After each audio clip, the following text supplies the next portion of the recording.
Meet the editors. യാത്ര വിജയമോ എന്നാണ് ചോദ്യം.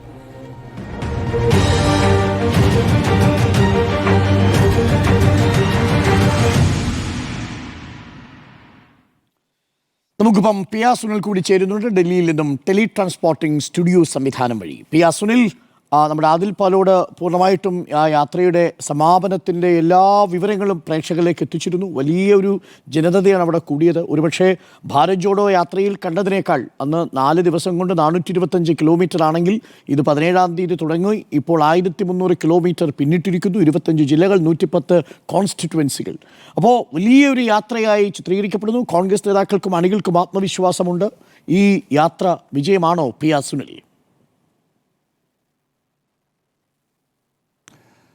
തീർച്ചയായും ഈ യാത്ര വിജയിച്ച് നിൽക്കുന്നു എന്ന് തന്നെയാണ് ഞാൻ പറയുന്നത്. ബീഹാറിനെ ആകെ ഇളക്കി മറിച്ചുകൊണ്ടാണ് രാഹുൽ ഗാന്ധിയുടെ നേതൃത്വത്തിൽ ഈ വോട്ടർ അധികാർ യാത്ര കടന്നുപോയത്. 1300 കിലോമീറ്റർ ദൂരത്തിൽ. ഇന്ന് പാറ്റ്നയിൽ അത് സമാപിക്കുമ്പോൾ പുതിയ സന്ദേശം നൽകിക്കൊണ്ട് തന്നെയാണ് ബീഹാറിൽ ഈ യാത്ര സമാപിച്ചിരിക്കുന്നത്. ബീഹാർ ഒരു തെരഞ്ഞെടുപ്പ് മണ്ണാണ്. 2 മാസത്തിനകം ബീഹാറിൽ തെരഞ്ഞെടുപ്പ് നടക്കാൻ പോവുകയാണ്. കഴിഞ്ഞ നിയമസഭാ തെരഞ്ഞെടുപ്പിൽ 2020 നിയമസഭാ തെരഞ്ഞെടുപ്പിൽ കപ്പിനും ചുണ്ടിനുമിടയിലാണ് മഹാസഖ്യത്തിന് ബീഹാറിൽ അധികാരം നഷ്ടമായത്. ഏറ്റവും വലിയ പാർട്ടിയായത് RJD ആയിരുന്നു. 75 നിയമസഭാ സീറ്റാണ് RJD പിടിച്ചത്. BJPക്ക് രണ്ടാം കക്ഷിയായി BJPക്ക് 74 സീറ്റേ കിട്ടിയുള്ളൂ. പക്ഷേ കോൺഗ്രസ് പ്രതീക്ഷിച്ചത്ര സീറ്റിൽ കഴിഞ്ഞ തവണ വിജയിക്കാൻ കോൺഗ്രസിന് സാധിച്ചില്ല. 27 സീറ്റിൽ മത്സരിച്ചിട്ട് കോൺഗ്രസിന് 19 സീറ്റിൽ മാത്രമേ വിജയിക്കാൻ സാധിച്ചുള്ളൂ. അതൊക്കെ വലിയ തിരിച്ചടിയായിരുന്നു 2020. പക്ഷേ ഈ വോട്ടർ അധികാർ യാത്ര, വോട്ട് ചോരി വിഷയം ഉയർത്തിക്കൊണ്ട് ഇപ്പോൾ രാഹുൽ ഗാന്ധിയുടെ നേതൃത്വത്തിൽ നടത്തിയിരിക്കുന്ന ഈ യാത്ര വിജയിക്കുകയാണെങ്കിൽ, ഇത് ജനങ്ങളെ വലിയ തോതിൽ സ്വീകരിച്ചിട്ടുണ്ട് എങ്കിൽ തീർച്ചയായും ബീഹാറിൽ വരാനിരിക്കുന്ന നിയമസഭാ തെരഞ്ഞെടുപ്പിൽ അതിൻ്റെ ചലനങ്ങളുണ്ടാകും. ബീഹാറിൽ അങ്ങനെയൊരു വിജയം BJPയെ പരാജയപ്പെടുത്തി ഇന്ത്യ സഖ്യത്തിന്, മഹാസഖ്യത്തിന് നേടാൻ കഴിയുകയാണെങ്കിൽ തീർച്ചയായും അത് ഇന്ത്യൻ രാഷ്ട്രീയത്തിലെ പുതിയ അധ്യായം തന്നെ തുറക്കലാകുമെന്ന കാര്യത്തിൽ യാതൊരു സംശയമില്ല. നോക്കൂ, ഈ വോട്ടർ അധികാർ യാത്ര, ഈ വോട്ട് ചോരി വിഷയം ഉയർത്തിക്കൊണ്ട് ഇപ്പോൾ രാഹുൽ ഗാന്ധിയുടെ നേതൃത്വത്തിൽ ആരംഭിച്ചിട്ടുള്ള ഈ യാത്ര തീർച്ചയായും ഭരണപക്ഷത്തെ പ്രതിരോധത്തിലാക്കിയിട്ടുണ്ട് എന്ന കാര്യത്തിൽ യാതൊരു സംശയമില്ല. SIRൽ നിന്നാണല്ലോ ഇത് തുടങ്ങുന്നത്. ബീഹാറിലെ വോട്ടർ പട്ടിക പരിഷ്കരണം എന്ന ഒരു അസാധാരണ നീക്കം തെരഞ്ഞെടുപ്പ് കമ്മീഷൻ ആരംഭിക്കുകയാണ്. ആ അസാധാരണ നീക്കം എന്തുകൊണ്ട് ആരംഭിച്ചു എന്ന് പ്രതിപക്ഷം വളരെ ശക്തമായി തന്നെ ദേശീയ തലത്തിൽ ചോദ്യങ്ങൾ ഉയർത്തുന്നു. തൊട്ടു പിന്നാലെയാണ് കർണാടകത്തിലെ മഹാദേവപുരയിൽ നിന്ന് കുറേ കണക്കുകളുമായി രാഹുൽ ഗാന്ധിയുടെ വാർത്താസമ്മേളനം വരുന്നത്. ആ കണക്കുകൾ എല്ലാവരെയും ഞെട്ടിക്കുന്നതായിരുന്നു. ഒരു മേൽവിലാസത്തിൽ 500-ലധികം വോട്ടുകൾ. പിന്നീട് ബീഹാറിൽ നിന്ന് വന്ന കണക്കുകളാണ് അതിനേക്കാൾ ഭീകരമായിരുന്നു. ഒരേ മേൽവിലാസത്തിൽ പലയിടങ്ങളിൽ ഒരേ ബൂത്തുകളിൽ ഒരുപാട് വോട്ടുകൾ ചേർത്തിരിക്കുന്നു. ഏറ്റവും ഒടുവിൽ ഇന്ന് പുറത്തു വന്ന കണക്കുകൾ പരിശോധിച്ചാലും നമുക്ക് വളരെ വ്യക്തമാണ്. ഏതാണ്ട് 39 മണ്ഡലങ്ങളിലെ ഇന്നത്തെ ഏറ്റവും പുതിയ കണക്കുകൾ, മാധ്യമപ്രവർത്തകർ കൂട്ടായ്മ പുറത്തുവിട്ടിരിക്കുന്ന കണക്കുകൾ പരിശോധിച്ചാൽ 39 നിയമസഭാ മണ്ഡലങ്ങളിൽ 3,76,000 വ്യാജ വോട്ടുകൾ എന്ന് വേണമെങ്കിൽ കണക്കാക്കാവുന്ന തരത്തിൽ വോട്ടുകൾ ചേർത്തു എന്നാണ് പറയുന്നത്. 89 ലക്ഷം പരാതിയാണ് കോൺഗ്രസ് തെരഞ്ഞെടുപ്പ് കമ്മീഷൻ ഈ വിഷയവുമായി ബന്ധപ്പെട്ട് നൽകിയത്. അപ്പോൾ ഇത് ബീഹാറിൽ മാത്രം ഒതുങ്ങുന്നതല്ല.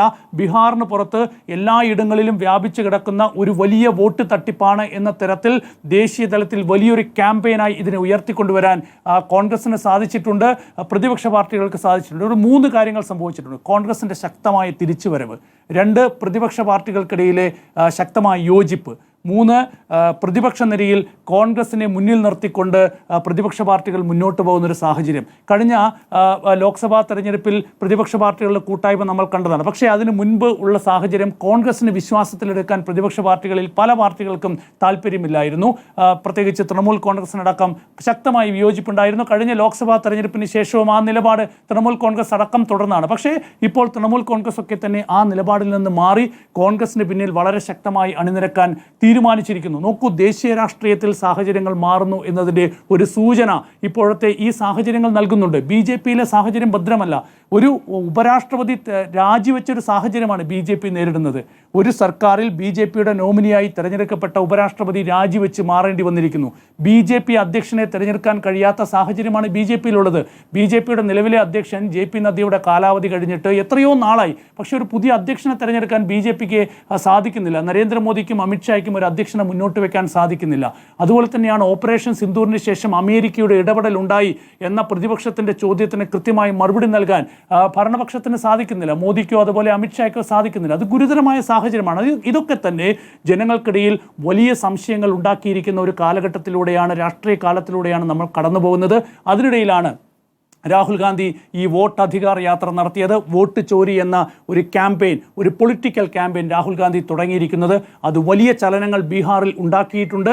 അത് തെരഞ്ഞെടുപ്പിൽ പ്രതിഫലിച്ചാൽ തീർച്ചയായും അത് ഒരു ദേശീയ മുന്നേറ്റമായി മാറാനുള്ള സാധ്യത തള്ളിക്കളയാനാകില്ല. നമുക്ക് സ്വാതന്ത്ര്യത്തിന് ശേഷം ഇന്ത്യയെ രാഷ്ട്രീയമായി വിറപ്പിച്ച ഒരു മുന്നേറ്റമായിരുന്നു JPയുടെ നേതൃത്വത്തിൽ, ജയപ്രകാശ് നാരായണന്റെ നേതൃത്വത്തിൽ തുടങ്ങിയ സമ്പൂർണ്ണ ക്രാന്തി മുന്നേറ്റം. അന്ന് ഇന്ദിരാഗാന്ധിയെ വിറപ്പിച്ചു, ഇന്ദിരാഗാന്ധി സർക്കാരിനെ വിറപ്പിച്ചു. അന്ന് വിദ്യാർത്ഥി നേതാക്കളായിരുന്നു മുലായം സിംഗ് യാദവ് ആയാലും അതുപോലെ തന്നെ ലാലു പ്രസാദ് യാദവ് ആയാലും നിതീഷ് കുമാർ ആയാലും ഒക്കെ തന്നെ വിദ്യാർത്ഥി നേതാക്കളായിരുന്നു. അന്ന് ജനതാ പാർട്ടിയുടെ വലിയ മുന്നേറ്റമാണ് രാജ്യം കണ്ടത്. അന്ന് ആ നേതാക്കളുടെ മുന്നേറ്റത്തിൽ പേടിച്ചു വിറച്ചാണ് ഇന്ദിരാഗാന്ധി അടിയന്തരാവസ്ഥ പ്രഖ്യാപിക്കുന്ന തീരുമാനത്തിലേക്ക് പോയത്. പിന്നീട് അടിയന്തരാവസ്ഥയ്ക്ക് ശേഷം ഇന്ദിരാഗാന്ധി ആകെ തകർന്നു വീഴുന്നത് നമ്മൾ കണ്ടതാണ്. അതിനുശേഷമുണ്ടായ ഇന്ത്യ കണ്ട ഏറ്റവും വലിയ മുന്നേറ്റമായിരുന്നു മണ്ഡൽ പ്രക്ഷോഭം. അത് ബീഹാറിൽ നിന്നാണ് തുടങ്ങുന്നത്, മണ്ഡൽ പ്രക്ഷോഭം. ആ മണ്ഡൽ പ്രക്ഷോഭം ദേശീയ രാഷ്ട്രീയത്തെ ആകെ മാറ്റിമറിക്കുന്ന സാഹചര്യമുണ്ടായി. പിന്നീട് മണ്ഡൽ വിരുദ്ധ പ്രക്ഷോഭമുണ്ടായി. VP സിംഗ് സർക്കാരിൻ്റെ കാലത്ത് മണ്ഡൽ വിരുദ്ധ പ്രക്ഷോഭമുണ്ടായി. അതിനുശേഷം രാമജന്മഭൂമി പ്രക്ഷോഭം. അത് അവസാനിക്കുന്നത് ഫൈസാബാദിൽ ബാബറി മസ്ജിദ് തകർത്ത ശേഷമാണ്. അത് ഇന്ത്യൻ രാഷ്ട്രീയത്തെ ആകെ മാറ്റിമറിച്ചു. ഇന്ത്യൻ രാഷ്ട്രീയത്തിൽ പുതിയ മാറ്റങ്ങൾ ഉണ്ടാക്കിയ ഒരു നീക്കമായിരുന്നു രാമജന്മഭൂമി പ്രക്ഷോഭം. അങ്ങനെയാണ് വാജ്പേയി സർക്കാർ 1996 ആദ്യം 13 ദിവസവും പിന്നീട് 99 പിന്നീട് അധികാരത്തിൽ വരികയും ചെയ്തത്. ഈ വാജ്പേയി സർക്കാരിൻ്റെ അവസാന കാലത്ത് ഇതുപോലൊരു ക്യാമ്പയിൻ ഉണ്ടായിരുന്നു, ഇന്ത്യ ഷൈനിങ്.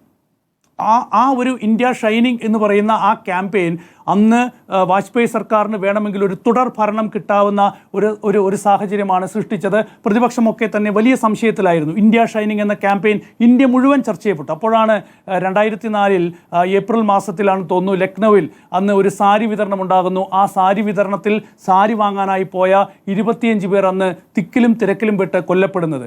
ലാൽജി ടണ്ടൻ എന്ന് പറയുന്ന BJP നേതാവ് അന്ന് ഈ അദ്ദേഹത്തിൻ്റെ ജന്മദിനത്തിൽ അവിടുത്തെ ആളുകൾക്ക് സാരി വിതരണം ചെയ്യണം. അപ്പോൾ ഒരു സാരിക്ക് വേണ്ടി മനുഷ്യർ തിക്കിലും തിരക്കിലും പെട്ട് മരിക്കുന്ന ഒരു സാഹചര്യത്തിലാണ് ഇന്ത്യ ഷൈനിങ് എന്നുള്ള ഒരു ക്യാമ്പയിൻ തന്നെ പരാജയപ്പെടുന്നത്. അപ്പോൾ ഇന്ത്യൻ രാഷ്ട്രീയത്തിൽ ഒരാഴ്ച പോലും വളരെ വലുതാണ്, അതിന് വലിയ പ്രാധാന്യമുണ്ട്. അതുകൊണ്ട് ഒരാഴ്ച കൊണ്ട് വേണമെങ്കിൽ ഇന്ത്യൻ രാഷ്ട്രീയത്തിലെ സാഹചര്യങ്ങൾ മാറിമറിയാവുന്ന ഒരു ചരിത്രം നമുക്കുണ്ട്.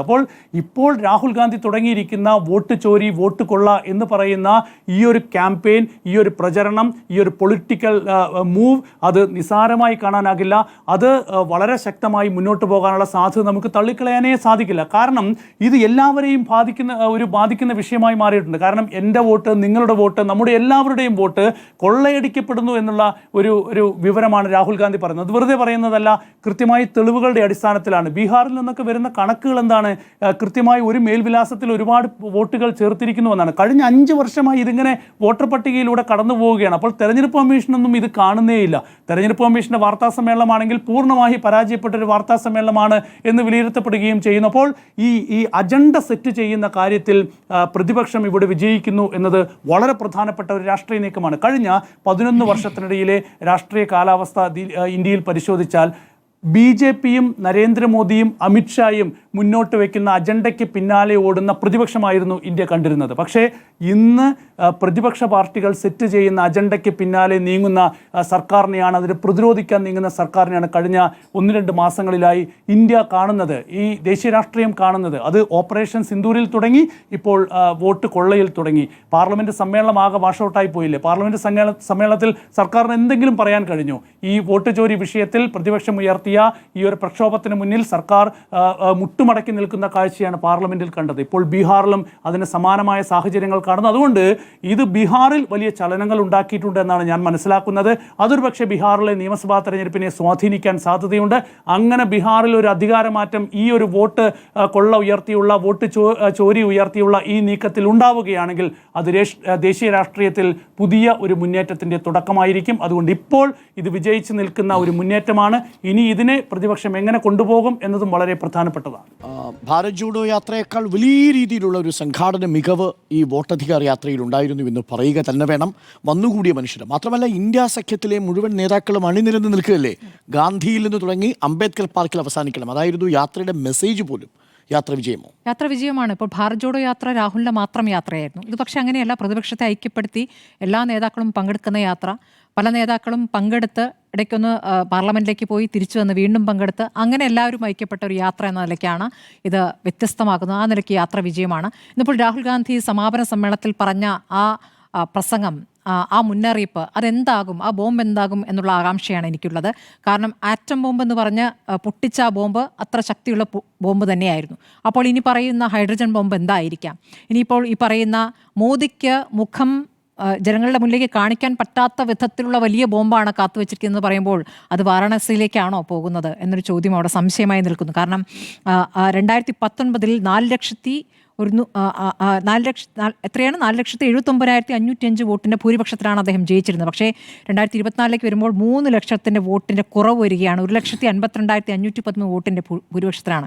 നമ്മൾ കണ്ടതാണല്ലോ വോട്ടെണ്ണലിലെ ആദ്യത്തെ മണിക്കൂറുകളിൽ എങ്ങനെയാണ് അജയറായി 10,000 വോട്ടിൻ്റെ മുന്നിൽ പോയിരുന്നു. അപ്പോൾ അതൊരു പിന്നീട് വന്ന ആ വിജയവുമായി ബന്ധപ്പെട്ട എന്തെങ്കിലും തെളിവുകളാണോ ഇനി പൊട്ടിക്കാൻ പോകുന്നത് എന്നുള്ളത് ഒരു ആകാംക്ഷയായി നിൽക്കുകയാണ്. അങ്ങനെ നോക്കുമ്പോൾ ഈ യാത്ര വിജയമാണെന്ന് മാത്രമല്ല, വളരെ കാൽക്കുലേറ്റഡായി വളരെ തെളിവുകൾ പുറത്തേക്ക് വിട്ടുകൊണ്ടാണ് രാഹുൽ ഗാന്ധി അന്ന് വാർത്താസമ്മേളനം നടത്തിയത്. അതിൽ ഒരു കാര്യത്തിന് പോലും കൃത്യമായ മറുപടി പറയാൻ തെരഞ്ഞെടുപ്പ് കമ്മീഷന് കഴിഞ്ഞിട്ടില്ല. അപ്പോൾ തെരഞ്ഞെടുപ്പ് കമ്മീഷൻ എന്നുള്ളത് BJP സർക്കാരിൻ്റെ സഖ്യകക്ഷിയാണോ എന്ന ചോദ്യമാണ് ഉയർത്തുന്നത്. ആ ചോദ്യത്തിന് കൃത്യമായ ഉത്തരം നൽകാൻ കഴിഞ്ഞിട്ടില്ല എന്നുള്ളതാണ്. ഇന്നിപ്പോൾ കോടതിയിലേക്ക് ഇന്നിപ്പോൾ അവസാന ദിവസമായിരുന്നല്ലോ, പിഴവ് കാട്ടാനും അപേക്ഷ നൽകാനുള്ള അവസാന ദിവസമായിരുന്നു. പക്ഷേ സുപ്രീം കോടതിയും ഇതിൻ്റെ ഗൗരവം കണക്കിലെടുത്തിരിക്കുന്നു. സുപ്രീം കോടതിയോട് ദിവസം നീട്ടിത്തരാം എന്ന് പറയേണ്ട അവസ്ഥയിലേക്ക് ഇലക്ഷൻ കമ്മീഷന് എത്തേണ്ടി വന്നിരിക്കുന്നു. അതിനിടയ്ക്കാണ് ഇപ്പോൾ ഈ പറയുന്ന പുതിയ കണക്കുകൾ, റിപ്പോർട്ടേഴ്സ് കളക്റ്റീവിൻ്റെ പുതിയ കണക്കുകൾ കൂടി വരുന്നുണ്ട്. ആ കണക്കുകൾ അനുസരിച്ചാണെങ്കിൽ ഇരട്ട വോട്ട് ബീഹാറിൽ നല്ലവണ്ണമുണ്ട്.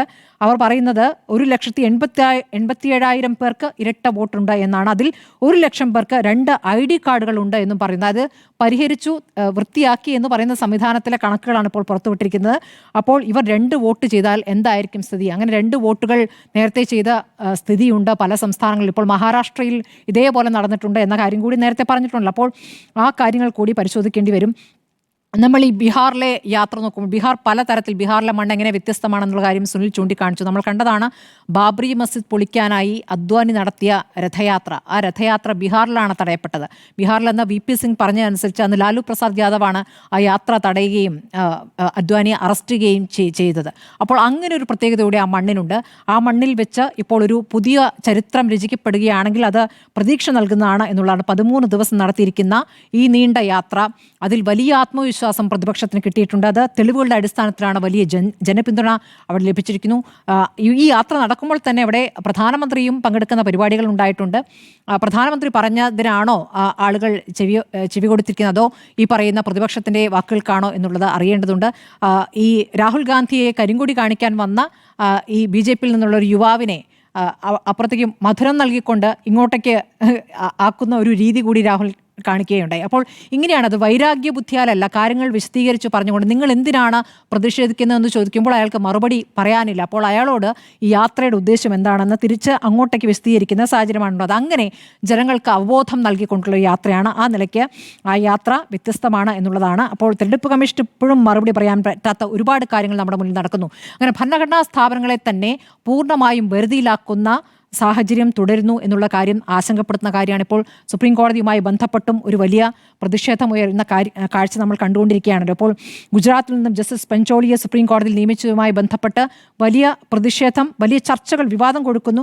കൊളീജിയത്തിൽ ജസ്റ്റിസ് നാഗരത്ന മാത്രമാണ് അതിനെ എതിർത്തതെങ്കിലും അതുമായി ബന്ധപ്പെട്ട ഒരുപാട് വിവരങ്ങൾ പുറത്തു വരികയാണ്. 56 ഹൈക്കോടതി ജഡ്ജിമാരെയും നിരവധി ചീഫ് ജസ്റ്റിസുമാരെയും ഒക്കെ പിന്തള്ളിക്കൊണ്ടാണ് പഞ്ചോളി അവിടെ കൊണ്ടുവന്നിരിക്കുന്നത്.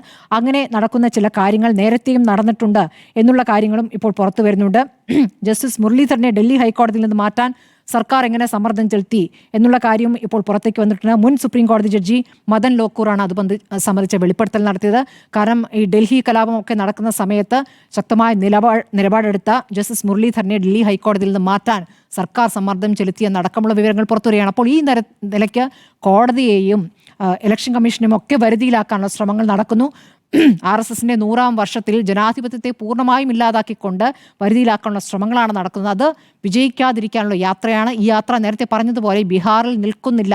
ഇനിയും അങ്ങോട്ട് യാത്ര തുടരും. വിവിധ സംസ്ഥാനങ്ങളിൽ ഈ കാര്യങ്ങൾ വിശദീകരിച്ചുള്ള യാത്ര പോകും. അവിടെ ഐക്യത്തോടെ പ്രതിപക്ഷത്തിന് മുന്നോട്ട് പോകാൻ കഴിയുമെന്ന് തന്നെയാണ് പ്രതീക്ഷിക്കുന്നത്. കാരണം ഇത് ഒറ്റയ്ക്കൊറ്റയ്ക്കുള്ള വിജയങ്ങളുമായി ബന്ധപ്പെട്ടാണ് എപ്പോഴും പ്രതിപക്ഷ പാർട്ടികൾ അങ്ങോട്ടും ഇങ്ങോട്ടും ഒക്കെ തർക്കിച്ചുകൊണ്ടിരുന്നത്. പക്ഷേ അവരുടെ നിലനിൽപ്പ് തന്നെ കുഴപ്പത്തിലാകുന്ന ഒരു സാഹചര്യം വന്നു എന്നുള്ള കാര്യം ഓരോ രാഷ്ട്രീയ പാർട്ടിയും മനസ്സിലാക്കിയാണ്. അതുകൊണ്ടാണ് തൃണമൂൽ കോൺഗ്രസ് പോലും ആദ്യന്തം അവരുടെ പ്രതിനിധിയെ ഈ യാത്രയിൽ പങ്കെടുപ്പിച്ചിരുന്നത്. അപ്പോൾ ആ നിലയ്ക്ക് പ്രതീക്ഷ നൽകുന്ന യാത്രയാണ്. ആ യാത്ര പൂർണ്ണ വിജയമാണ്. ഇനിയും അങ്ങോട്ട് മുന്നോട്ട് പോകാനുണ്ട്. ഹൈഡ്രജൻ ബോംബിനായി ഞാൻ കാത്തിരിക്കുന്നു.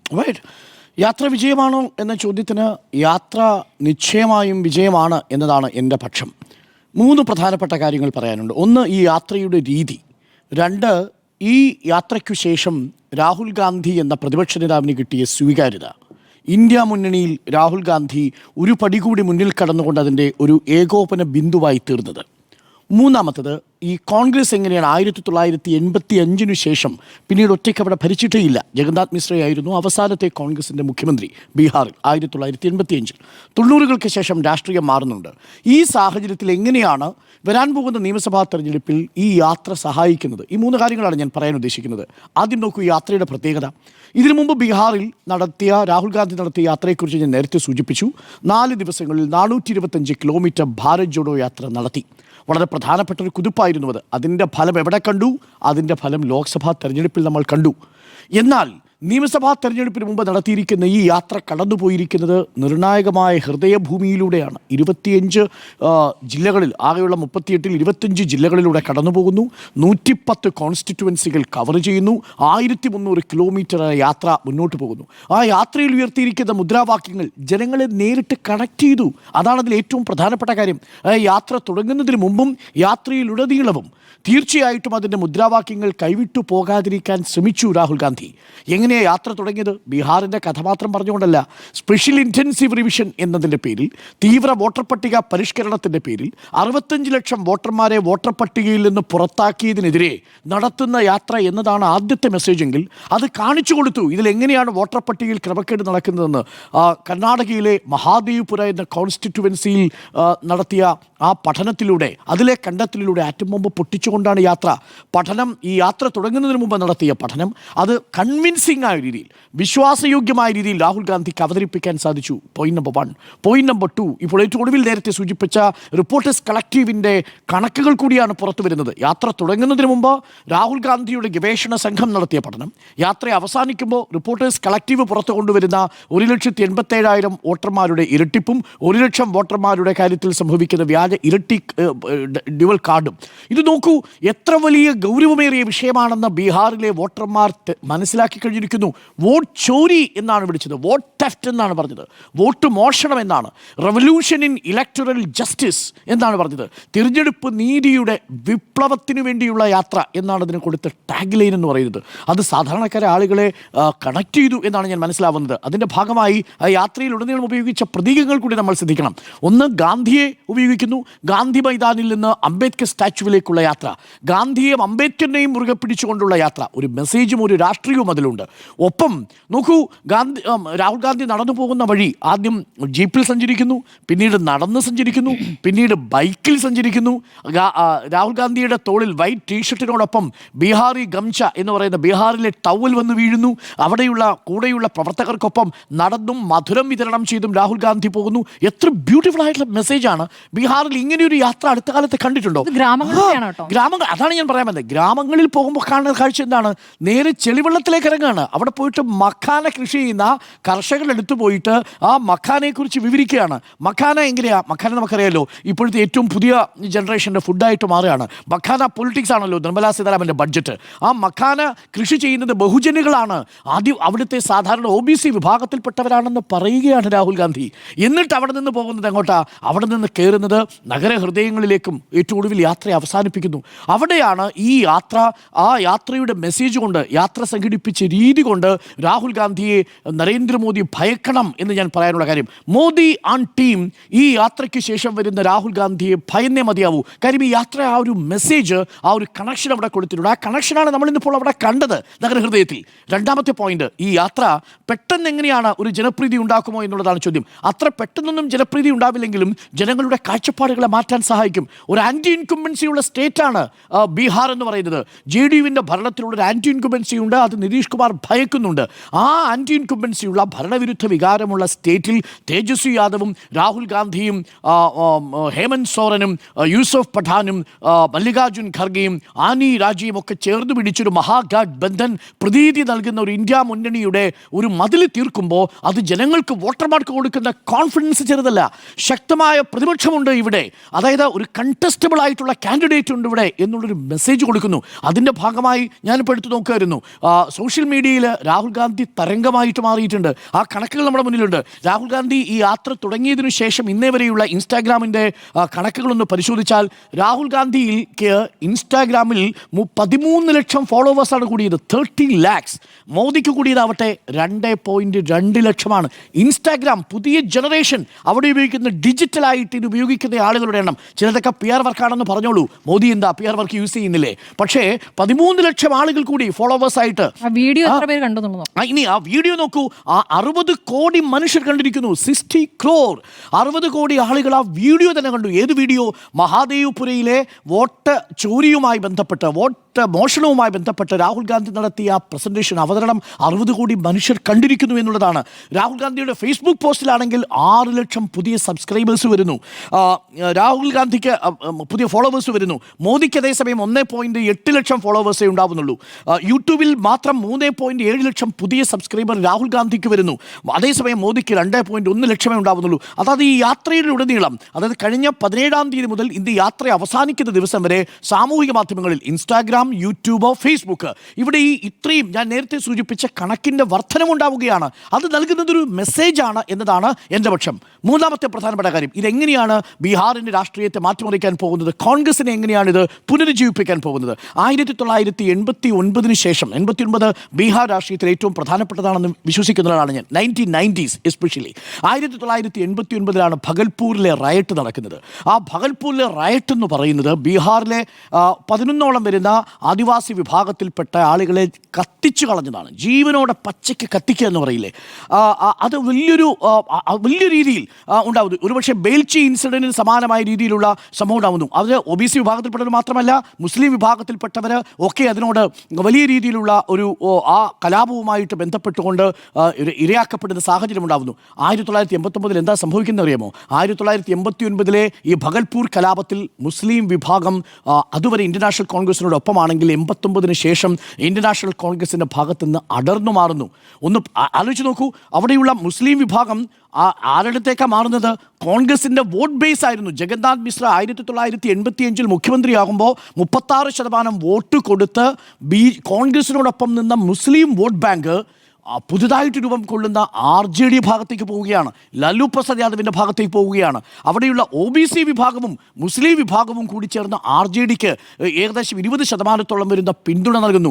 അവിടെ നിന്ന് ദുർബലമാവുന്ന കോൺഗ്രസിനെ നമ്മൾ കാണുന്നത് 1989 ഭഗൽപൂര്, 90കളിൽ വരുന്ന മണ്ഡൽ കമണ്ഡൽ സാഹചര്യം, അതായത് മണ്ഡൽ കമ്മീഷനുമായി ബന്ധപ്പെട്ടുകൊണ്ടുള്ള സംവരണത്തിൻ്റെ രാഷ്ട്രീയം, ഇത് RJDയെ ശക്തിപ്പെടുത്തുമ്പോൾ ആ വോട്ട് ബാങ്ക് ചോർന്നു പോകുന്നത് കോൺഗ്രസിൻ്റെതാണ്. മുസ്ലിം യാദവ വോട്ടുകൾ ചോർന്നു പോകുന്നു. മറുഭാഗത്ത് അപ്പർ കാസ്റ്റ് വോട്ടുകൾ BJPയിലേക്ക് ഷിഫ്റ്റ് ചെയ്യുന്ന സാഹചര്യം ഉണ്ടാകുന്നു.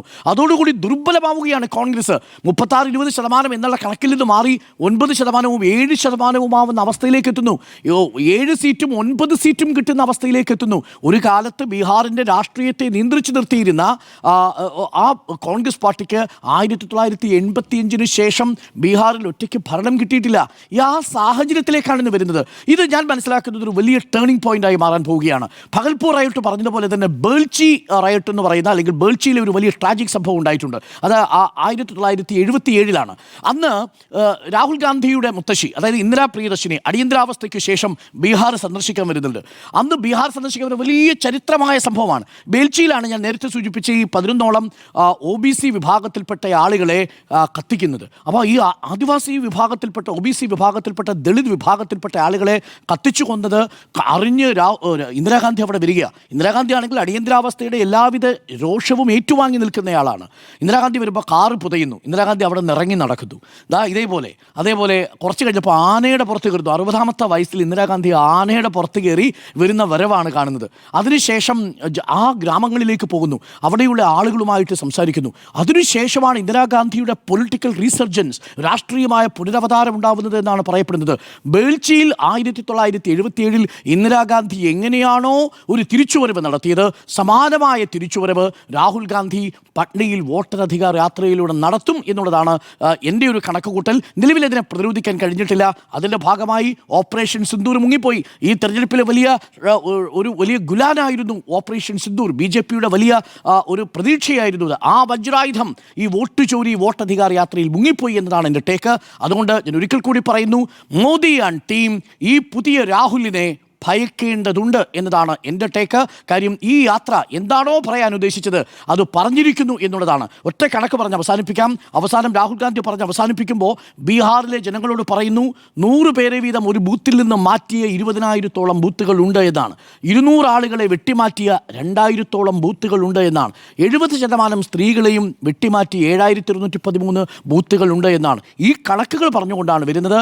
ജനാധിപത്യം നിലനിൽക്കണോ എന്നുള്ളതായിരുന്നു തേജസ്വി യാദവിൻ്റെ ചോദ്യം. അത് ബീഹാറിലെ വോട്ടർമാർ കേട്ടിട്ടുണ്ടാവുമെന്നാണ് ഞാൻ മനസ്സിലാക്കുന്നത്. അതുകൊണ്ട് ഈ നീക്കം ഗുണം ചെയ്തു. നരേന്ദ്രമോദി ഈ പുതിയ രാഹുലിനെ ഭയക്കണം എന്നതാണ് എൻ്റെ ടേക്ക്. ജിമ്മി, യാത്രയ്ക്ക് 2 ഉദ്ദേശങ്ങൾ. ഒന്ന്, രാഹുൽ ഗാന്ധിയുടെയും കോൺഗ്രസിൻ്റെയും തിരിച്ചുവരവ്. 2, ബീഹാർ എന്ത് വില കൊടുത്തും പിടിക്കണം. 2ആയിട്ട് തന്നെ കാണണം. 2004 ഇന്ത്യൻ രാഷ്ട്രീയത്തിൽ ചുവടുവെച്ച രാഹുൽ ഗാന്ധി ചുവട് ഉറപ്പിച്ചത് 18 വർഷങ്ങൾക്ക് ശേഷമാണെന്നാണ് ഞാൻ പറയുക. 2022 ഭാരത് ജോഡോ യാത്ര 1. 163 ദിവസം കന്യാകുമാരിയിൽ നിന്ന് കശ്മീർ വരെ. കശ്മീരിൽ അവസാനം മഞ്ഞ് പുതച്ച് നിൽക്കുന്ന ഒരു സ്ഥലത്ത് ദേഹം മുഴുവൻ മഞ്ഞ് കോരിയണിഞ്ഞ് രാഹുൽ ഗാന്ധിയുടെ പ്രസംഗം ഓർമ്മയുണ്ട്. രാഹുൽ ഗാന്ധി ഇന്ത്യൻ രാഷ്ട്രീയത്തിൽ എത്തി എന്ന് എനിക്ക് തോന്നിയൊരു നിമിഷം അതാണ്. അത് കഴിഞ്ഞ് 2024 ഭാരത് ജോഡോ ന്യായ് യാത്ര 63 ദിവസം മണിപ്പൂരിൽ നിന്ന് ഇങ്ങേയറ്റത്തേക്ക്, കിഴക്ക് നിന്ന് പടിഞ്ഞാറേക്ക്. അതിനുശേഷം കോൺഗ്രസ് ലോക്സഭാ തിരഞ്ഞെടുപ്പിൽ 99 സീറ്റുമായി ഒരു വളരെ വലിയ തിരിച്ചുവരവാണ് നടത്തുന്നത്. രാഹുൽ ഗാന്ധിയുടെ നേതൃത്വത്തിൽ ആദ്യത്തെ തിരഞ്ഞെടുപ്പ് വരുമ്പോൾ വെറും 44, പിന്നെ 52. മനുഷ്യരൊക്കെ പപ്പു എന്ന് വിളിച്ച് കളിയാക്കുകയും രാഹുൽ ഗാന്ധിയാണ് ഈ വീടിൻ്റെ ഐശ്വര്യം എന്ന് BJPക്കാർ പറയുകയും ചെയ്തൊരു സ്ഥലത്ത് നിന്ന് ഒരു മനുഷ്യൻ ഒരു വളരെ വലിയ ഒരു നീക്കം നടത്തുകയാണ്. ഇങ്ങനെ നടക്കാൻ കഴിയുമോ? ഇന്ത്യയുടെ ചരിത്രത്തിൽ അങ്ങനെ നടന്ന മനുഷ്യരുണ്ട്. പക്ഷേ ഈ അടുത്ത കാലത്ത് നമ്മുടെ ആരുടെയും ഓർമ്മയിൽ അങ്ങനെ നടന്ന മനുഷ്യരില്ല. രാഹുൽ ഗാന്ധി അങ്ങനെ തിരിച്ചു വരുന്നു. എന്ന് മാത്രമല്ല, ഇതിനിടയ്ക്ക് ഇന്ത്യൻ രാഷ്ട്രീയത്തിൽ മോദിയുടെയും BJPയുടെയും അപ്രമാദിത്വം നിൽക്കുന്ന സമയത്ത് ഒരുപാട് അഴിമതി ആരോപണങ്ങളും ഒരുപാട് വിഷയങ്ങളുമൊക്കെ കോൺഗ്രസും പ്രതിപക്ഷ പാർട്ടികളും ഉന്നയിച്ചെങ്കിലും എല്ലാം നിഷ്പ്രഭമായി പോയതും ഇന്ത്യൻ രാഷ്ട്രീയം കണ്ടതാണ്. ഇപ്പോൾ ഉദാഹരണത്തിന് റഫേൽ ഡീലിനെ കുറിച്ച് ഒരു സമയത്ത് വളരെ വിശദമായ തെളിവുകളൊക്കെ വന്നു. പക്ഷേ ആവി പോലെ ആയിപ്പോയി. പകൽ പോലെ വ്യക്തമായിരുന്നു ഇലക്ട്രൽ ബോണ്ടിൻ്റെ കാര്യത്തിൽ എങ്ങനെയാണ് ഇലക്ട്രൽ ബോണ്ട് കിട്ടിയവർ BJPക്ക് കൃത്യമായി പണം കിട്ടിയതെന്നും എങ്ങനെയാണ് അവർ പല കേസുകളിലും രക്ഷപ്പെട്ടതെന്നും അതുപോലും ക്ലച്ച് പിടിക്കാതെ മോദി പറയുന്നതും മോദിയുടെ ആളുകൾ പറയുന്നതും മാത്രം നിൽക്കുന്ന ഒരു സ്ഥലം, ഒരു ഗംഭീര ഒറേറ്ററായി ഇന്ത്യ ചരിത്രത്തിലെ ഒരു പ്രധാനപ്പെട്ട ഒറേറ്ററായി നരേന്ദ്രമോദി നിൽക്കുന്നു. അദ്ദേഹത്തിൻ്റെ പെർഫോമൻസ് ഒരു മാരക പെർഫോമറായിട്ട് മോദി നിൽക്കുന്നു. അവിടെയാണ് രാഹുൽ ഗാന്ധി പിച്ച വെച്ചത്. അവിടെ നിന്ന് രാഹുൽ ഗാന്ധിയുടെ 2 യാത്രകൾ, രാഹുൽ ഗാന്ധി എന്ന മനുഷ്യനെ ജനം തിരിച്ചറിഞ്ഞത് അവിടെ വെച്ചാണ്. ജനങ്ങളൊക്കെ രാഹുൽ ഗാന്ധിക്ക് ഫാൻ ബേസ് ഉണ്ടായി തുടങ്ങുന്നു. പക്ഷേ രാഷ്ട്രീയത്തിൽ അത് മാത്രം പോരായിരുന്നു. നോക്കൂ, കഴിഞ്ഞ 10-12 വർഷത്തിനിടയിൽ ആദ്യമായിട്ടാണ് വോട്ട് ചോരി വിഷയം ഉന്നയിക്കുമ്പോൾ രാഹുൽ ഗാന്ധി അതിന് തലേദിവസം, എനിക്ക് ഓർമ്മയുണ്ട്, നമ്മൾ ഡെസ്കിലിരിക്കുമ്പോഴാണ് ഈ വാർത്ത നമ്മൾ ശ്രദ്ധിക്കുന്നത്, ഒരു വലിയ ആറ്റം ബോംബ് വരുന്നുണ്ട്.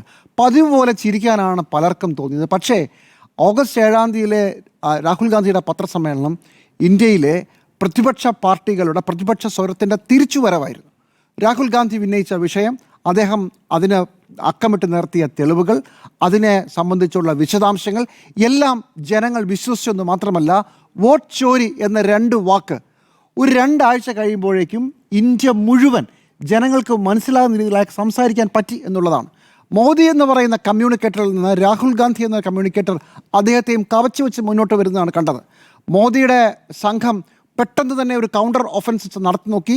പക്ഷേ വളരെ ദുർബലമായി. കേരളത്തിൽ മൈമൂന എന്ന് പറയുന്ന ഒരു സ്ത്രീയുടെ വോട്ടിനെ കുറിച്ച് പല ജാതിക്കാർ ഒരിടത്തെങ്കിലും താമസിക്കുന്ന സത്യത്തിലുള്ള സ്ഥലത്തിൻ്റെ പേരായിരുന്നു. അങ്ങനെ തകർന്നു പോയി. അവസാനം തെരഞ്ഞെടുപ്പ് കമ്മീഷൻ തന്നെ ഇറങ്ങുന്നു. തെരഞ്ഞെടുപ്പ് കമ്മീഷണർ വന്ന് ഓഗസ്റ്റ് 18 വാർത്താ സമ്മേളനം നടത്തി. അതും ജനം പുച്ഛിച്ച് തള്ളി. എന്ന് മാത്രമല്ല, ഒരു പ്രധാനപ്പെട്ട വിഷയം രാഹുൽ ഗാന്ധി ആദ്യമായി പറഞ്ഞൊരു വിഷയം ഏറ്റു എന്ന് നമുക്ക് തന്നെ മാധ്യമപ്രവർത്തകർക്ക് തന്നെ കൺവിൻസ്ഡ് ആയ ഒരു സമയം, ജനങ്ങൾക്ക് ഈ കാര്യം മനസ്സിലായി എന്ന് നമുക്ക് തോന്നിയ സമയം, അവിടെയാണ് കാര്യങ്ങൾ തിരിഞ്ഞു തുടങ്ങിയത്. രാഹുൽ ഗാന്ധി 2022 തുടങ്ങിയ യാത്ര ഇന്ന് ബീഹാറിൽ പട്നയിലെത്തി നിൽക്കുകയാണ്. പട്നയിൽ വോട്ട് ചോരി ആരോപണത്തിൻ്റെ പശ്ചാത്തലത്തിൽ കർണാടകത്തിലെ ഒരു കോൺസ്റ്റിറ്റ്യുവൻസിയിൽ എങ്ങനെയാണ് കാര്യങ്ങൾ തിരിഞ്ഞതെന്ന് പറഞ്ഞു തുടങ്ങി. അദ്ദേഹം അവിടെ നിന്ന് ബീഹാറിലേക്ക് മാർച്ച് ചെയ്യുകയാണ്. പിന്നെ ബാക്കി ചെയ്തത് ഇവിടുത്തെ മാധ്യമങ്ങളാണ്. മുഖ്യധാരാ മാധ്യമങ്ങളല്ല. ഇന്ത്യയിലെ പാരലൽ മാധ്യമങ്ങളും ഓൺലൈൻ മീഡിയയും പ്രാദേശിക മാധ്യമങ്ങളും ഈ വിഷയം ഏറ്റെടുക്കുന്നു. ഓരോ ദിവസം പുതിയ പുതിയ തെളിവുകൾ, രാഹുൽ ഗാന്ധി പറഞ്ഞത് ശരിയാണ് എന്ന് വ്യക്തമാക്കുന്ന രീതിയിൽ ഓരോ ദിവസവും ഓരോ തെളിവുകൾ, ഓരോ വീടുകൾ, ഓരോ അഡ്രസ്സുകൾ. എങ്ങനെയാണ് രാഹുൽ ഗാന്ധി പറഞ്ഞതിൻ്റെ, രാഹുൽ ഗാന്ധി ഒന്നാണ് പറഞ്ഞതെങ്കിൽ 10 ഇരട്ടി. ഇപ്പോൾ നോക്കൂ, ബീഹാറിൽ റിപ്പോർട്ടേഴ്സ് കളക്റ്റീവ് എന്ന് പറയുന്ന നിതിൻ സേത്തി എന്ന് പറയുന്ന മാധ്യമപ്രവർത്തകൻ്റെ, ഈ നിതിൻ സേത്തിയെ വ്യക്തിപരമായി എനിക്കറിയാവുന്ന ഒരു കക്ഷിയാണ് ഡൽഹിയിൽ. നിതിൻ സേത്തിയുടെ ആ സംഘം വളരെ ബുദ്ധിമുട്ടി അവർക്ക് നിലനിൽക്കാൻ തന്നെ പാടുപെടുന്ന, മറ്റുള്ളവരിൽ നിന്ന് പിരിവൊക്കെ വാങ്ങിച്ച് നിലനിൽക്കുന്ന ഒരു മാധ്യമ സംഘമാണ്. ഇടയ്ക്ക് നിതിൻ സേത്തിയുടെ മെസ്സേജ് വരുമ്പോൾ ചിലപ്പോൾ നോക്കുമ്പോൾ ഒരു ഒരു ഒരു ഒരു ഭക്ഷണം ഉണ്ടാക്കുന്ന ഒരു ഹോട്ടലിൻ്റെ അവരുടെ ഒരു കിച്ചണുണ്ട്, നിങ്ങൾ ഓർഡർ ചെയ്യുമെന്ന് പറഞ്ഞാൽ അതും നിതിൻ സേത്തിയുടെ മെസ്സേജ് വരും. അപ്പോൾ അങ്ങനെയൊക്കെയാണ് ഈ പ്രസ്ഥാനങ്ങൾ, ഈ ആളുകൾ ജീവിച്ചു പോകുന്നത്. മുഖ്യധാരാ മാധ്യമങ്ങളല്ല ഇവരൊക്കെ ചേർന്ന് ഇപ്പോൾ ബീഹാറിൽ നിതിൻ സേത്തിയുടെ സംഘം റിപ്പോർട്ടേഴ്സ് കളക്റ്റീവ് കൊണ്ടുവന്ന വാർത്ത ആദ്യം 66,000 വോട്ടുകൾ എങ്ങനെയാണ് ഡബിളായത് എന്ന് പറഞ്ഞു. ഇപ്പോൾ 1,92,000 വോട്ടുകൾ എങ്ങനെയാണ് ഇരട്ടിച്ചതെന്ന് പറയുന്നു. തെരഞ്ഞെടുപ്പ് കമ്മീഷൻ്റെ മുഴുവൻ വാദങ്ങളും തകർന്ന് നിഷ്പ്രഭമായി പോകുന്ന ഒരു കാഴ്ച. രാഹുൽ ഗാന്ധി തുടങ്ങി വെച്ച പണി ബാക്കിയുള്ള മാധ്യമങ്ങളും ജനങ്ങളുമെല്ലാം ഏറ്റെടുക്കുന്ന ഒരു കാഴ്ചയാണ്. ഞാൻ പറഞ്ഞതിന് ചുരുക്കം ഇത്രയാണ്. രാഹുൽ ഗാന്ധി പറയുന്നത് വിശ്വസിക്കാൻ ഇന്ത്യയിൽ ആളുണ്ടാകുന്നു. ആദ്യമായി മോദിക്കപ്പുറം ഒരു സത്യമുണ്ടെന്നും ആ സത്യം രാഹുൽ ഗാന്ധി പറയുന്നത് ആവാമെന്നും ജനങ്ങളെ കൊണ്ട് വിശ്വസിപ്പിച്ചൊരു കാലമാണ്. കാറ്റു മാറി വീശി തുടങ്ങുകയാണ്. പ്രധാനമന്ത്രി നരേന്ദ്രമോദി BJPയുടെ വില്ലാളി വീരൻ കിതയ്ക്കുകയാണ്. രാഹുൽ ഗാന്ധി കുതിക്കുകയാണ്. രാഹുൽ ഗാന്ധിയുടെ കുതിപ്പ് ഇന്ത്യ സഖ്യത്തിലെ പല വിഷയങ്ങളിൽ ഇടഞ്ഞടിച്ചു നിന്ന പല സഖ്യകക്ഷികളെയും ഒരുമിപ്പിക്കാൻ സഹായിക്കുന്നു. ഇതിലൊരു കാരണമുണ്ടെന്നും ജനങ്ങൾക്ക് ഇക്കാര്യം മനസ്സിലായെന്നും വോട്ട് ചോരി എന്ന 2 വാക്ക് ഇന്ത്യയിലെ ആളുകൾക്ക് മനസ്സിലായെന്നും പിടികിട്ടിയപ്പോൾ മമതാ ബാനർജി തിരിച്ചു വരുന്നു. ആം ആദ്മി പാർട്ടി വേണമെങ്കിൽ തിരിച്ചു വരാമെന്ന് പറയുന്നു. അവസാനം ബീഹാറിൽ എല്ലാവരും അവരുടെ ആളുകളെ അയക്കുകയാണ്. പാർലമെൻറ്റിൽ ഒരുമിച്ച് നിന്ന് എല്ലാവരും പൊരുതുകയാണ്. ഇതാണ് ഇന്ത്യൻ രാഷ്ട്രീയത്തിലെ ടേണിംഗ് പോയിന്റ്. ആ ടേണിംഗ് പോയിന്റിൽ ഇന്ത്യ സഖ്യം ഒരുമിച്ച് നിന്ന് തീർത്തപ്പോൾ ഈ കഴിഞ്ഞ പാർലമെൻറ്റ് സെഷൻ വാഷ് ഔട്ടായിപ്പോയി. നേരത്തെ അരുൺകുമാർ സൂചിപ്പിച്ചതുപോലെ ഇതിനിടയ്ക്ക് സോഷ്യൽ മീഡിയയിൽ മോദിയുടെ ഏറ്റവും വലിയ ശക്തി സ്രോതസ് അതാണല്ലോ. ഏറ്റവും കൂടുതൽ വാട്സാപ്പ് ഗ്രൂപ്പുകളെയും ഏറ്റവും കൂടുതൽ സോഷ്യൽ മീഡിയ ഫോളോവേഴ്സിനെയും കൂടെ നിന്ന് ചലിപ്പിക്കാൻ പറ്റിയിരുന്ന പ്രധാനമന്ത്രി നരേന്ദ്രമോദി, ഒരുപക്ഷെ ലോകത്തിൽ തന്നെ ഏറ്റവും കൂടുതൽ ഇൻസ്റ്റ, യൂട്യൂബ്, ഫേസ്ബുക്ക് ഫോളോവേഴ്സുള്ള ഒരു നേതാവ്. ആ നേതാവിനെ കഴിഞ്ഞ ഒരു മാസം കൊണ്ട് രാഹുൽ ഗാന്ധി മറികടക്കുകയാണ്. വെറും 2.2 ഫോളോവേഴ്സ് പുതുതായി ഇൻസ്റ്റാഗ്രാമിൽ ദാമോദർദാസ് നരേന്ദ്രമോദിക്ക് ഉണ്ടാകുമ്പോൾ രാഹുൽ ഗാന്ധിക്ക് അത് എത്രയാണ്? യൂട്യൂബിലോ? അല്ലല്ല, ഇൻസ്റ്റാഗ്രാമിൽ 13 ലക്ഷം കൂടി. ആ വീഡിയോ 60 കോടിയിലേറെ. അല്ല, ഇൻസ്റ്റാഗ്രാമിൽ 13 ലക്ഷം. 2.2 ലക്ഷമാണ് ഇൻസ്റ്റാഗ്രാമിൽ നരേന്ദ്രമോദിക്ക് കൂടുന്നത്. ഇപ്പുറത്ത് 12 ലക്ഷം. ഫേസ്ബുക്കിലാണെങ്കിലോ അത് അതിലും ഗംഭീരമാണ്. 1.8 മോദിക്ക്, 6 ലക്ഷമാണ് രാഹുൽ ഗാന്ധിക്ക്. നോക്കൂ, കാറ്റ് മാറി വീശുകയാണ്. ആ കാര്യത്തിലൊരു സംശയവുമില്ല. രാഹുൽ ഗാന്ധി ഹാസ് അറൈവ്ഡ് എന്നുള്ളതാണ് ഞാൻ ഈ മൂവ്മെൻറ്റിനെ പറയുക. രാഹുൽ ഗാന്ധിയെ ഇനി നിങ്ങൾക്ക് ഒരു കാരണവശാലും പപ്പു എന്ന് നിങ്ങൾ വിളിച്ചാൽ നിങ്ങൾ പരിഷ്കൃതരായി പോവും, പരിഹസിക്കപ്പെടും. അതാണ് സാധനം. ഇനി അടുത്തത് ബീഹാറിലൊരു പ്രധാനപ്പെട്ട പ്രശ്നം രാഹുൽ ഗാന്ധിയെയും രാഹുൽ ഗാന്ധിയുടെ അച്ഛനെയും രാഹുൽ ഗാന്ധിയുടെ അമ്മൂമ്മയുമൊക്കെ കളിപഠിപ്പിച്ച ഒരുപാട് രാഷ്ട്രീയ കടൽ കിഴവന്മാരുടെ ഒരു സ്ഥലമാണ് ബീഹാർ. വളരെ രസകരമായ കഥയുള്ളൊരു സ്ഥലമാണ്. 2015 നിതീഷ് കുമാർ ഇപ്പുറത്തെ ജനതാദളിനോട് ചേർന്ന് രാഷ്ട്രീയ പാർട്ടി ഉണ്ടാക്കുന്നു. 2017 ആകുമ്പോഴത്തേക്കും BJP കൂടെ ചാടുന്നു. എന്നിട്ടൊരു രാഷ്ട്രീയ പാർട്ടി ഉണ്ടാക്കുന്നു. അത് കഴിഞ്ഞ് പിന്നെയും 2020 ഇലക്ഷൻ ജയിക്കുന്നു. 2022 ആകുമ്പോഴത്തേക്കും BJP മറികടന്ന് രാഷ്ട്രീയ ജനതാദളിലേക്ക് തിരിച്ചു വരുന്നു. എന്നിട്ടോ നോക്കൂ, അപ്പോഴെല്ലാം നിതീഷ് കുമാറാണ് മുഖ്യമന്ത്രി. ഒരു മാറ്റമില്ല. കൂടുതൽ സഖ്യകക്ഷികളെ മാറുന്നുള്ളൂ. എല്ലാവരും അന്തം വിട്ട് നിൽക്കുകയാണ്. കോൺഗ്രസ് മാറ്റമാണ്, പാർട്ടി മാറിയതല്ല. മുന്നണി മാറുക. ക്ഷമിക്കണം. അതിനുശേഷം 2024 ആകുമ്പോഴേക്കും മോദിക്കെതിരെ ആരാണ് എതിരെ എന്ന് പറയുമ്പോൾ നമുക്കൊരു സഖ്യം വേണമെന്ന് പറഞ്ഞിറങ്ങിയ ആൾ നിതീഷ് കുമാറാണ്. നിതീഷ് കുമാറാണ് ഇന്ത്യ സഖ്യം എന്ന പേരില്ല, പ്രതിപക്ഷ സഖ്യത്തിന്റെ കൺവീനർ. അവസാനം ഇന്ത്യ സഖ്യം ഉണ്ടാകുമ്പോഴോ നിതീഷ് കുമാറിനെ കാണുന്നില്ല. നിതീഷ് കുമാർ മോദിയുടെ ഏറ്റവും സ്വന്തം ആൾ. പേര് നിർദ്ദേശം ആണ്. നിതീഷാണ്. പക്ഷെ ആ സമ്മേളനത്തിൽ പുള്ളിയില്ല. അപ്പോൾ ഇത്രയും വലിയ രാഷ്ട്രീയ മെയ്വഴക്കം നടത്തിയ ഒരു നേതാവിന്റെ തട്ടകം കൂടിയാണ് നരേന്ദ്രമോദിയെ പ്രധാനമന്ത്രി സ്ഥാനാർത്ഥിയാക്കിയതിൽ പ്രതിഷേധിച്ചാണ്. അതെ, അതാ പറഞ്ഞത്. ഈ ഇന്ത്യൻ രാഷ്ട്രീയത്തിൽ ഇതുപോലെ മെയ്വഴക്കം നടത്തിയ ഒരു കക്ഷി രാംവിലാസ് പസ്വാനാണ്. വെതർമാൻ എന്നാണ് അദ്ദേഹം അറിയപ്പെടുക. ആരാണ് ജയിക്കാൻ സാധ്യതയുള്ളതെന്ന് അദ്ദേഹത്തിന് നേരത്തെ അറിയാം. അദ്ദേഹം അതനുസരിച്ച് ചാടും. അതിനേക്കാൾ മെയ്വഴക്കമുള്ള ഒരു രാഷ്ട്രീയ നേതാവായ നിതീഷ് കുമാറാണ് മറുവശത്ത്. എങ്ങനെയിരിക്കും അവിടുത്തെ രാഷ്ട്രീയം? ബീഹാറിൽ ഏറ്റവും കൂടുതൽ വോട്ടുകൾ അവിടുത്തെ എക്സ്ട്രീം ബാക്ക്വേർഡ്, അതുപോലെ തന്നെ അതർ ബാക്ക്വേർഡ് കമ്മ്യൂണിറ്റീസിനാണ്. ഏതാണ്ട് 63% വരും. ഈ 63% എങ്ങനെയായിരിക്കും ഈ തിരഞ്ഞെടുപ്പിൽ വോട്ട് ചെയ്യുക എന്നുള്ളത് വളരെ പ്രധാനപ്പെട്ടതാണ്. 10-20% മുസ്ലിങ്ങളുണ്ട്. അതുപോലെ തന്നെ 15% SC വിഭാഗങ്ങളുണ്ട്. ഉയർന്ന വിഭാഗങ്ങൾ പിന്നെ ശേഷിക്കുന്നത് വരും. ഇതാണ് അവിടുത്തെ ഒരു കാസ്റ്റ് പൊളിറ്റിക്സ്. കാസ്റ്റ് പൊളിറ്റിക്സിനെ അഡ്രസ്സ് ചെയ്യാൻ ഈ യാത്ര കൊണ്ട് കഴിഞ്ഞോ? അതാണ് ഏറ്റവും പ്രധാനപ്പെട്ട ചോദ്യം. വോട്ടധികാർ യാത്രയിലൂടെ നിങ്ങളുടെ വോട്ടുകൾ അവർ മോഷ്ടിക്കുകയാണെന്ന വോട്ട് ചോരി മുദ്രാവാക്യമൊക്കെ ബീഹാറിലെ 13 കോടി ജനത്തിന് മനസ്സിലായോ? ആൾക്കൂട്ടം വോട്ടാകില്ല എന്ന പലതവണ ഇന്ത്യൻ രാഷ്ട്രീയം തെളിയിച്ചിട്ടുണ്ട്. അപ്പോൾ ഇവിടെ ഈ ആൾക്കൂട്ടം വോട്ടായി മാറും. അപ്പോൾ നമ്മൾ പറഞ്ഞു വരുന്നത് രാഹുൽ ഗാന്ധിയുടെ യാത്ര വളരെ വലിയ വിജയമാകുമ്പോഴും ഈ തെരഞ്ഞെടുപ്പിൽ ജയിക്കാൻ ഇത് മതിയോ എന്ന ചോദ്യം ഒരൊറ്റ വിഷയമേ. കഴിഞ്ഞ തവണ 75 സീറ്റുമായി RJD ഏറ്റവും വലിയ ഒറ്റക്കക്ഷിയായിട്ടും അവർ പ്രതിപക്ഷത്താണ്. കോൺഗ്രസിന് വെറും 19 സീറ്റ് 70 സീറ്റ് കൊടുത്തിട്ട് ജയിക്കാനായുള്ളൂ. അവിടെ ഇത്തവണ സീറ്റ് ഷെയറിംഗ് എങ്ങനെയിരിക്കും എന്നുള്ളതൊരു പ്രധാനപ്പെട്ട കാര്യമാണ്.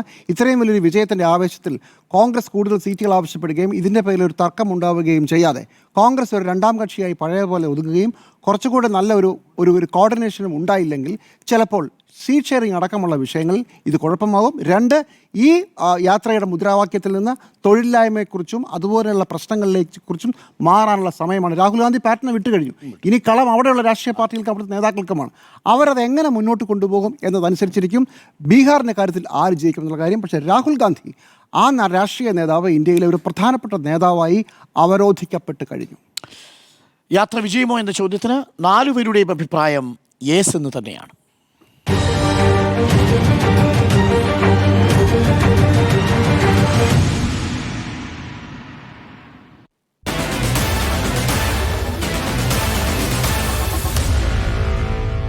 Meet the editors.